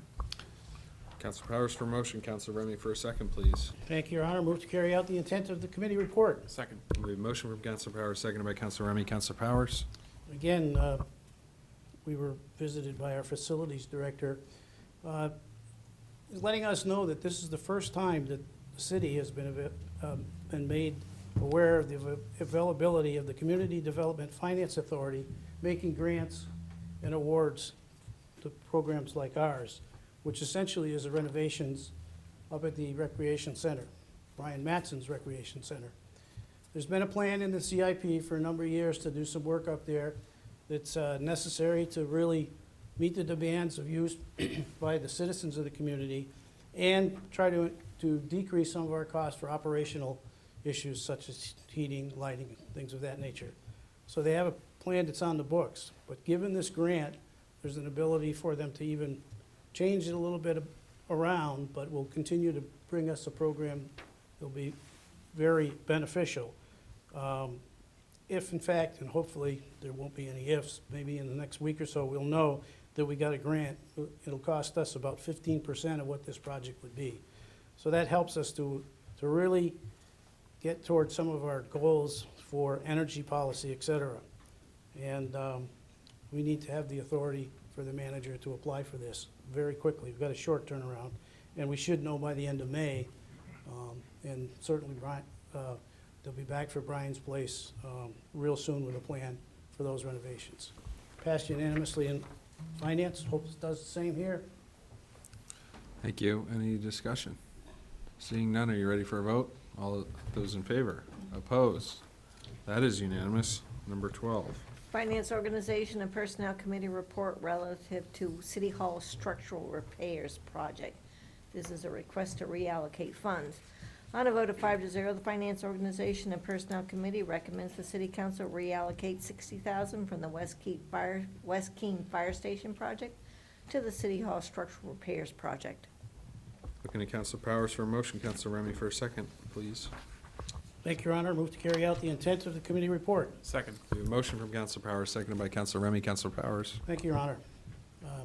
This again is a project that's in the CIP, and it's a significant project because as you walk out the back of the building and turn around and look, the wall is getting worse by the day. It's been a long-term problem. We've had a number of engineering programs that have worked through it. They've come up with a solution, but it's going to be a large solution. And one of the intermediate fixes was put out to bid because our consulting firm said we need to act now. So there's a plan to be able to shore up the wall by bolting them together in a process that's used frequently in other places. However, when it went out to bid, the project came out much more than was in the budget to deal with it. So looking over the financial situation in the city and the projects that are moving along a little slower in that CIP, there's an ability to borrow some money within the city bank here from one department project that's not coming to fruition right away of $60,000 from the West Keene Fire Station project to the city structural repair project. And then over time, it will be repaid back into the program. So we're asking that that the city manager be authorized to make that movement. It was unanimous amongst our group. Thank you. There's something going on this side of the room. Mitch is going up and down on his chair. It's one guy. Thank you very much. No, it's funny. Any discussion? Seeing none, are you ready for a vote? All those in favor? Opposed? That is unanimous. Number 13. Finance Organization and Personnel Committee report relative to a change order for the water supply master plan and well facility evaluation. On a vote of 4-1, the Finance Organization and Personnel Committee recommends the manager be authorized to do all things necessary to execute change order number 1 with Emery and Garrett Groundwater Investigations, GZA, for additional engineering services for the water supply master plan and well facilities evaluation for an amount not to exceed $30,000. And I'm looking to Counselor Powers for a motion. Counselor Remy for a second, please. Thank you, Your Honor. I move to carry out the intent of the committee report. Second. We have a motion from Counselor Powers, seconded by Counselor Remy. Lake, Counselor Powers. You're throwing you, me Your off. Now you're starting. This is one of our favorite topics. This is a situation where the cost of a particular project has exceeded what was originally proposed. So we had a discussion about this request for additional money for a contract that was signed with the engineering firm that you just heard from, the report that we have. And you can see that this report was very valuable to us. Has information that we're going to use for quite some time, and it probably will be very helpful the next time we go up to the state and we're looking for some money from them. However, it wasn't budgeted for this amount. And the city staff felt that the company had earned the additional money for this project. They'd done a number of parts of this report that they asked them to do as they began to see things that were important. It's been recommended by the city manager that this be authorized, but we'd like to do a change order to this for $30,000. The $30,000 is in the budget. It's not new money. It's within their projects. We've had a little discussion amongst us, and at least from my perspective, I don't like seeing more cost, but I particularly understand that that's the way business is today, unfortunately. But this is pretty good money to be spent for a project like this, and we hope that the council will approve it. Thank you. Thank you. Counselor Remy. Thank you, Mr. Chair, and I completely agree that the work they did was great. I have no concerns with that. It's more for me on the principle of coming back after the work's been completed on a project, whether this one went through RFP or not, but when you're competing with other businesses and you win or lose an RFP based on your pricing and what you're promising, and then to come back to the council at the end after it's been delivered and ask for more money, it seems like a bonus. It's not something that it seems unusual for me. I get that their work was exceptional for it, but this should not be the process for it. That's my only problem with it. Thank you. Counselor Giacomo. Thank you, Your Honor. A quick question. I didn't see this in the notes from the FOP meeting. Is the extra cost because of something that the city requested after the RFP had gone through and they were simply satisfying what we were requesting, or is this simply an added expense that they added? Counselor Powers. Yes, we asked them, and the best explanation comes from Aaron, if the mayor. Yeah. Aaron. Sure.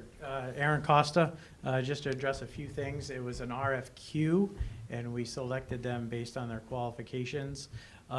Yes, as we got into this process, the city really worked with GZA and Underwood really to get the best product to meet our expectation. It was a little bit more than they had provided in their original scope of work.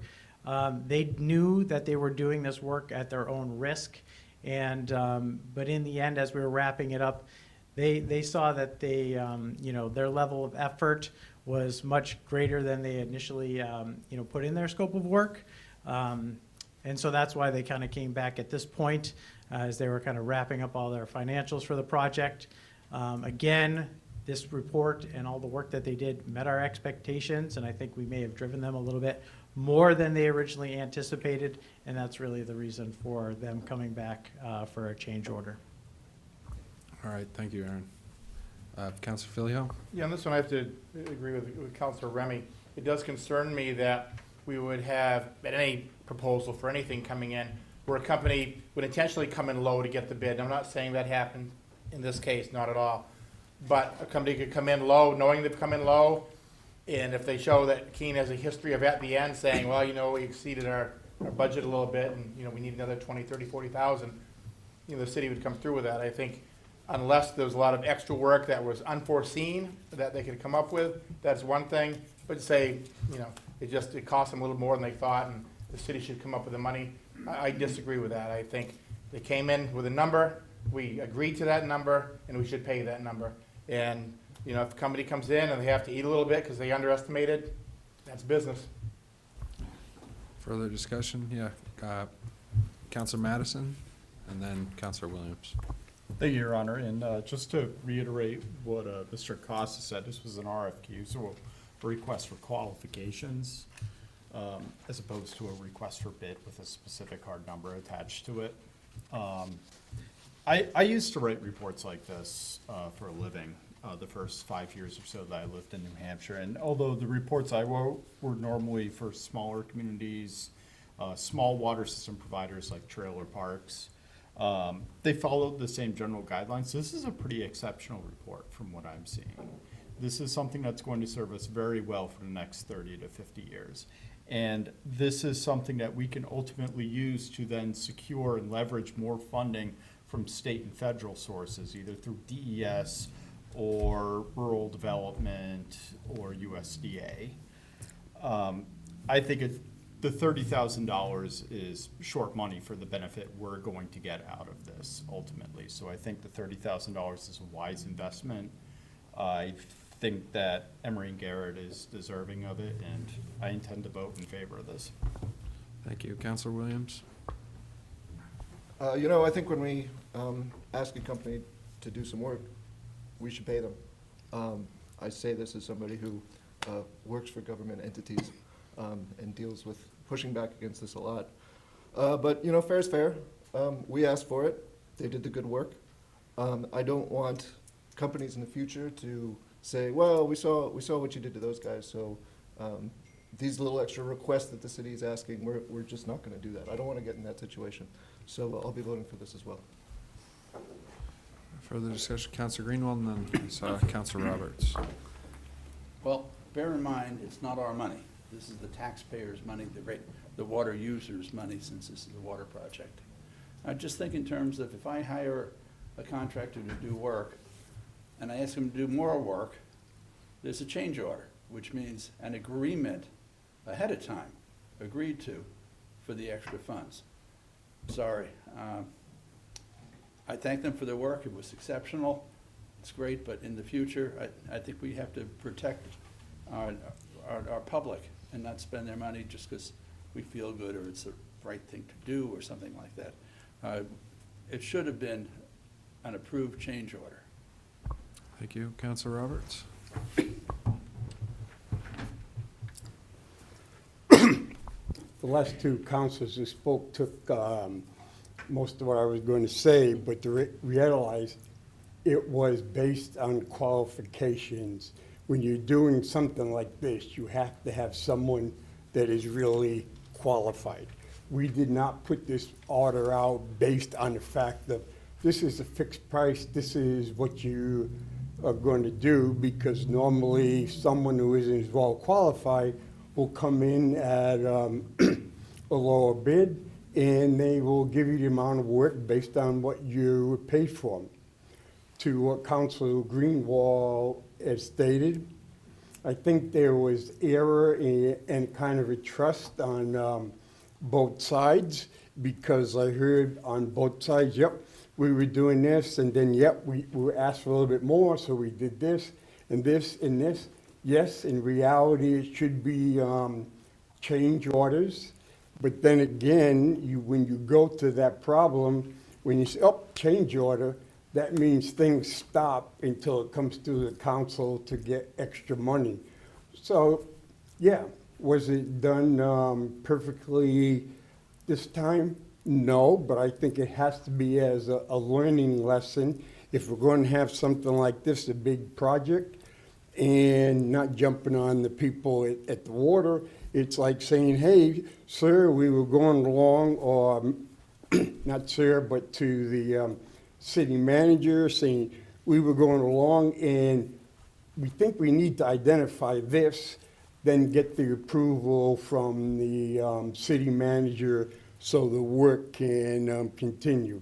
So, but I think listening to the counselors and stuff, I think the lesson was being well taught, but I'm going to vote for this. All right, thank you. Further discussion? Counselor Johnson? Thank you, Your Honor. I think it's very important to do this, to pay this, because right now, from my understanding, the federal government and the state government is giving out money, and we don't want to send out a message that we're not willing to pay something that goes a little bit more. Money is flowing, and I was at a meeting last evening where I heard this, and so I will vote for it. Thank you. Thank you. Further discussion? Seeing none, are you ready for a vote? All those in favor?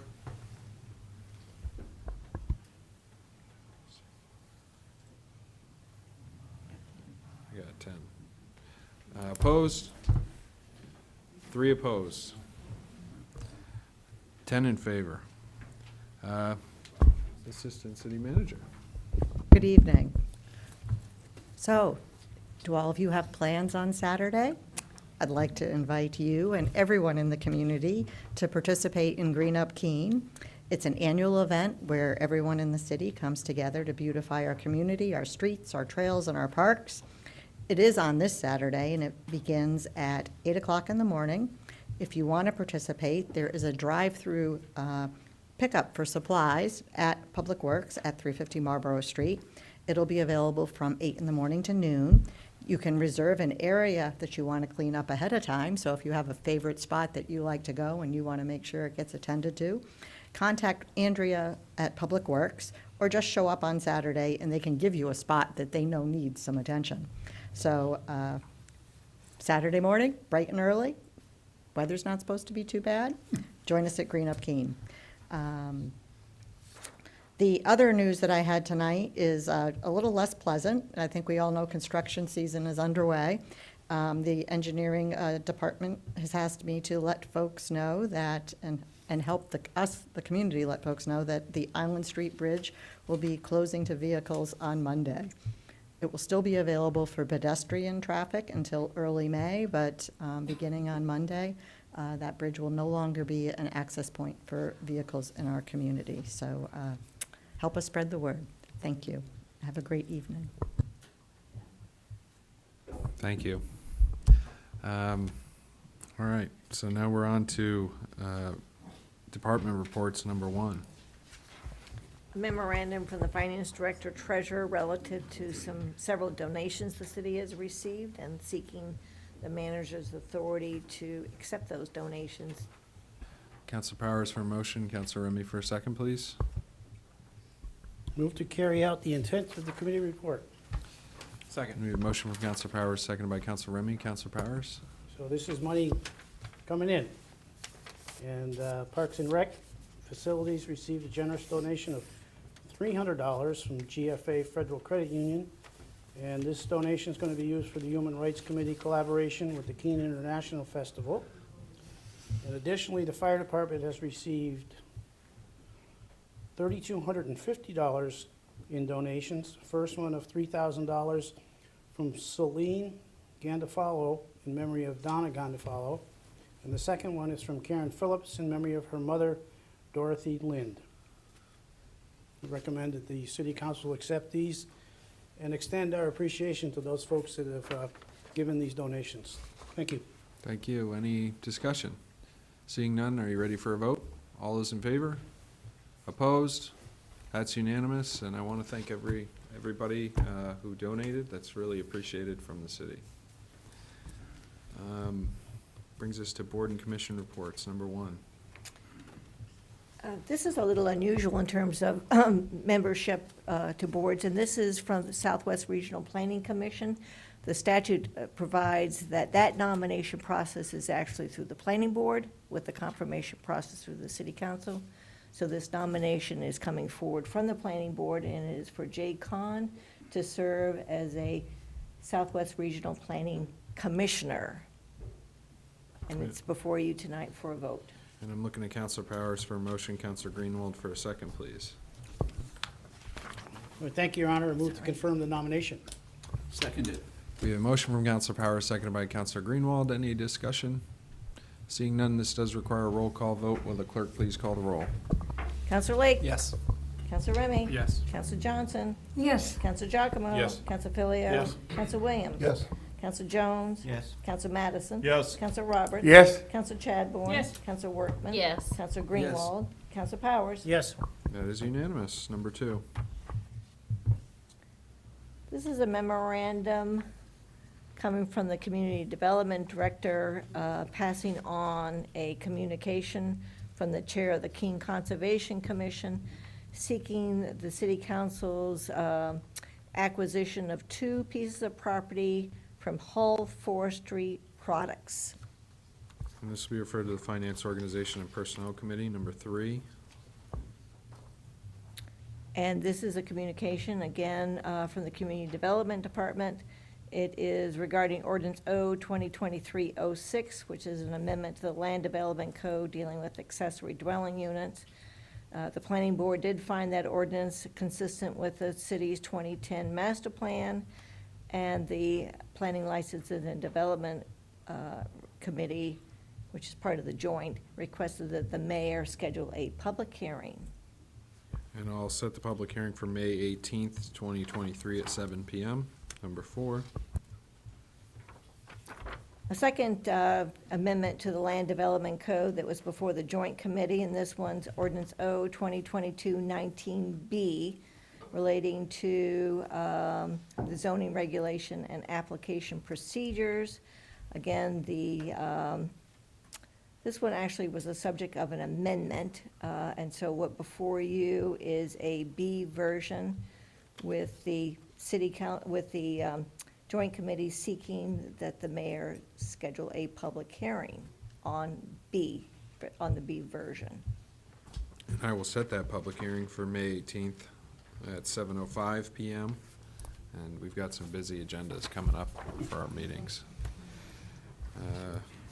We've got an ordinance, a couple ordinances for a second reading, so number 1. Planning Licenses and Development Committee report on Ordinance O 2023-07, recommending the adoption of the ordinance, and it deals with the Ordinance O 2023-07, an ordinance relating to the sale, possession, and display of fireworks. And we'll file the report, and Counselor Giacomo for a motion. Counselor Jones for a second, please. Move to adopt the ordinance O-2023-07. Second. And we have a motion from Counselor Giacomo, second by Counselor Jones. Counselor Giacomo.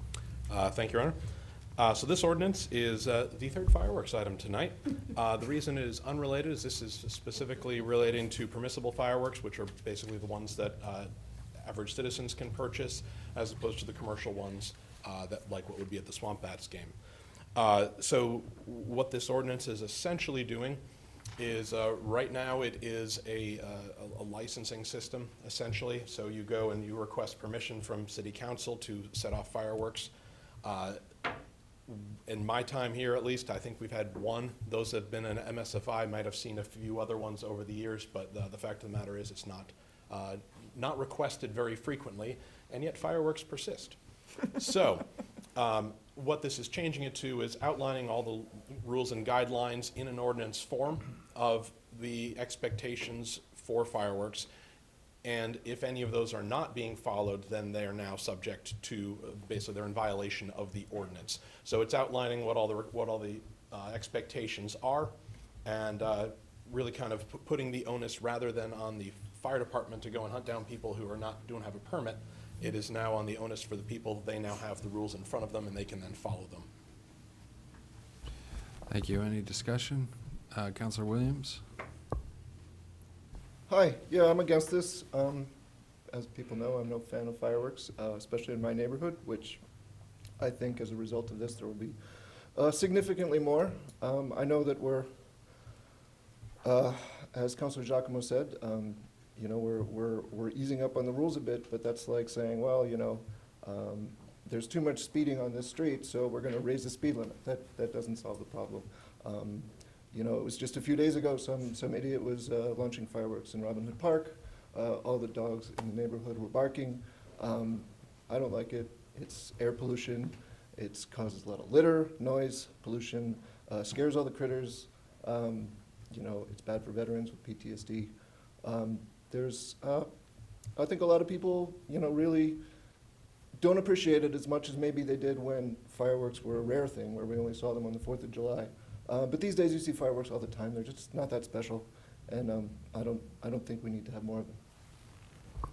Thank you. Further discussion? Seeing none, this requires a roll call vote. Will the clerk please call the roll? Counselor Lake? Yes. Counselor Remy? Yes. Counselor Johnson? Yes. Counselor Giacomo? Yes. Counselor Filio? Yes. Counselor Williams? Nope. Counselor Jones? Yes. Counselor Madison? Yes.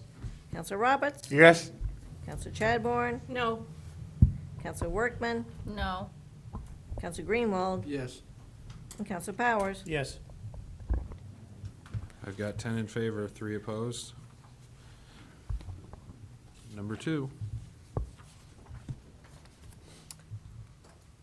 Planning Licenses and Development Committee report relative to ordinance O 2023-08. And we have, let's see, get to the ordinance, I guess. Ordinance O 2023-08, an ordinance relating to amendments to the Planning Board subdivision regulations.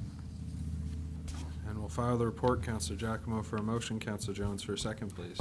Thank you, Your Honor. Move to adopt the ordinance O-2023-08. Second. We have a motion from Counselor Giacomo, seconded by Counselor Jones. Counselor Giacomo. Thank you. This item tightens up some of the concerns that were raised by a lot of constituents during the CRD conversations that we've had over the last few months, creating the conservation residential districts. Some of the things that they're tightening up in here, at least in my view, some of the most important, tightening some of the vegetative barriers that are going to be required for some of these parcels. And again, some things like that. It's the substantive changes really on this are mostly have to do with some of the setbacks and things like that. Also tree canopies instead of just a green space. If there's any kind of fresh cutting, they don't want the tree canopies are now included in that 100-foot buffer from the roads. So those are some of the changes in here. The rest of them can be read in the ordinance. Any discussion? Counselor Jones? Thank you, Your Honor. Yeah, I guess it was last year we did the CRD ordinance, and I and a few other councils were opposed to it, and a number of residents were opposed to it. But this addresses the standards for the site plan review. And what it does is it accomplishes some of the things that people were opposed to. So I voted for it in committee, and I'll be voting for it now because it does address those issues. Thank you. Counselor Greenwald? Thank you. Thank you. I think that was a very good statement of the ordinance, but you missed the big one. It's changing the minimum lot size. No? Am I on the wrong one? No, That was separated out. that's not before us yet. So this is just the stuff that we don't think is very controversial, but I guess that's up to you. It's not a zoning ordinance. Just for clarification, where is that? It's not moving forward yet, but I think it might be brought forward, right? No, it's in the process. City Attorney, you know where that is right now? We got a public hearing, I think, scheduled for May 4th. I think we scheduled a hearing earlier this. Okay. There's so many of these things. So this is the other half of it? Yes. Thank you. Jesse wants to- Jesse, you want to give us a status update? Sorry about that. Yeah, the public hearing for that before you all will be on May 4th. So Okay. next hearing, or next council meeting. In that case, it was an excellent presentation.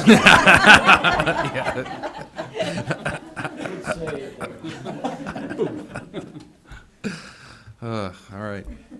Just vote. Anybody else want to comment on this? Seeing none, I'd ask the clerk to please call the roll. Counselor Lake? Yes. Counselor Remy? Yes. Counselor Johnson? Yes. Counselor Giacomo? Yes. Counselor Filio? Yes. Counselor Williams? Yes. Counselor Jones? Yes. Counselor Madison? Yes. Counselor Roberts? Yes. Counselor Chadbourne? Yes. Counselor Workman? Yes. Counselor Greenwald? Yes. Counselor Powers? Yes. And that is unanimous. Number 3. Finance Organization and Personnel Committee report on ordinance O 2309. On a vote of 5-0, the committee is recommending the adoption of the ordinance, and we have ordinance O 2023-09, an ordinance relating to class allocations and salary schedule. We'll file the report. Counselor Powers for a motion, please. Counselor Remy for a second. Thank you, Your Honor. I move for the adoption of ordinance 202309. Second. We have a motion from Counselor Powers, seconded by Counselor Remy. Counselor Powers? This has to do with the class allocation and salary schedule, which are a group of non-union employees in the city. And it's been recommended by the city manager that position S17, which is a staff accountant, it's currently a senior staff accountant, and it's our understanding that there are going to be some more retirements that will create some vacancies in critical positions such as this one, and a review of all the responsibilities in accounting in the finance sections has brought this recommendation forward where it will be reclassified to a position called Accounting and Fund Manager, and it will be moved to the S19 pay grade. It just reflects the level of responsibility for the position that's currently being fulfilled, and some incumbents are projecting their retirements very soon. The last year of work for all of those in City Hall that are working through these particular responsibilities and the change in software have really done a fine job, but as we begin to look at people coming forward, they're going to have additional responsibilities and different expectations as we work with the new program and the needs that we have every day, grants, other programs and projects. So recommended by the city manager that this be adopted, and the FOP unanimously agreed, and I would hope that the city council will do the same. Thank you. Thank you. Any discussion? Seeing none, are you ready for a vote? Will the clerk please call the roll? Counselor Lake? Yes. Counselor Remy? Yes. Counselor Johnson? Yes. Counselor Giacomo? Yes. Counselor Filio? Yes. Counselor Williams? Yes. Counselor Jones? Yes. Counselor Madison? Yes. Counselor Roberts? Yes. Counselor Chadbourne? Yes. Counselor Workman? Yes. Counselor Greenwald? Yes. Counselor Powers? Yes. That is unanimous. Number 4. Finance Organization and Personnel Committee report on ordinance O 2023-10. Committee's recommending adoption of the ordinance, and we have ordinance O 2023-10, an ordinance relating to personnel systems and procedures. And I'm looking at Counselor Powers for a motion. Counselor Remy for a second, please. Thank you, Your Honor. I move for the adoption of ordinance 2023-10 with a retroactive effective date of March 31st, 2023. Second. We have a motion from Counselor Powers, seconded by Counselor Remy. Counselor Powers? So essentially, this is a little bit of a housekeeping action on the part of the city. Most recently, the city adopted and approved the ASME contract, and it changed how the city manages vacation leave for probationary ASME employees. So what this does is it gets the benefit that's provided to these folks to be consistent with all the others that were reached at this point in time. So we don't have two different things going on, and trying to keep track of it becomes a nightmare when it's not the same. And also, every employee knows that they're all on the same ground as to how they particularly get this particular benefit. So it's clearly a small item that's going to have a lot of benefit. Recommend the adoption. Thank you. Thank you. Any discussion? Seeing none, are you ready for a vote? Will the clerk please call the roll? Counselor Lake? Yes. Counselor Remy? Yes. Counselor Johnson? Yes. Counselor Giacomo? Yes. Counselor Filio? Yes. Counselor Williams? Yes. Counselor Jones? Yes. Counselor Madison? Yes. Counselor Roberts? Yes. Counselor Chadbourne? Oops, yes, sorry. Counselor Workman? Yes. Counselor Greenwald? Yes. Counselor Powers? Yes. And that is unanimous. And we have resolutions, number 1. This is a resolution coming from the Southwest Regional Planning Commission. It's relative to a CDBG grant application, and it is Resolution R 2023-21, a resolution approving a CDBG application for Roosevelt School Apartments. And we will refer this to the Finance Organization and Personnel Committee, and we're going to set a public hearing for May 4th at 7 p.m. Resolutions number 2. And this is a communication from Attorney Paul Afano, Nuevo Transfers LLC, and it is a petition for the layout of Magnolia Way, along with acceptance of deeds, a tree easement, and the return of layout. And the documents for first reading would be Resolution R 2023-22, a resolution authorizing acceptance of a deed for a Class 5 highway to be known as Magnolia Way, and Resolution R 2023-23, a resolution authorizing acceptance of a street tree maintenance easement along Magnolia Way, and Resolution R 2023-24, a resolution for the layout of a highway, utilities, and/or public improvements to be known as Magnolia Way. And we're going to schedule a site visit for June 1st, 2023 at 5:45 PM with a public hearing scheduled for that day at 7 PM. Number 3. Also from the same attorney, Attorney Paul Afano, Nuevo Transfers LLC. This one's dealing with the intersection of Matthews Road and Winchester Street. And the resolutions associated with that include Resolution R 2023-25, a resolution authorizing the acceptance of a warranty deed for certain real property to be utilized for intersection improvements at the Matthews Road right-of-way at Matthews Road and Winchester Street. And we have Resolution R 2023-26, a resolution for the layout for the alteration of a public way relating to Matthews Road and Winchester Street. And we'll schedule the site visit for June 1st, 2023 at 5:50 PM with a public hearing scheduled for 7:05 PM on that same day. Number 4. Finance, Organization, and Personnel Committee report relative to Resolution R 2023-18. The Finance Committee is recommending adoption, and we have Resolution R 2023-18, a resolution relating to the appropriation of funds from the general fund unassigned fund balance. And we'll file the report. Council Powers for a motion, Council Remy for a second, please. Thank you, Your Honor. Move to adopt Resolution 2023-18. Second. We have a motion from Council Powers, seconded by Council Remy. Council Powers. So the Finance Committee unanimously recommends that this resolution be adopted. The report you heard in the last few weeks about the staffing levels, volume of activity at the fire department has generated quite a bit of activity for evaluation. The report was done by a group about a year ago. In the last couple of meetings here, the city manager explained how she wishes to move forward to correct the staffing levels. And we have put forward in the last few weeks a resolution to increase the number of personnel, the authorized strength of fire personnel by 4 firefighters. And what this does is pay for them for the rest of the fiscal year.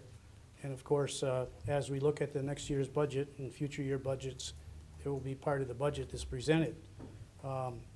What this does is provides $102,416.54 to the fire department to cover these costs as they begin to select and hire personnel, train them, and equip them between now and the end of the fiscal year.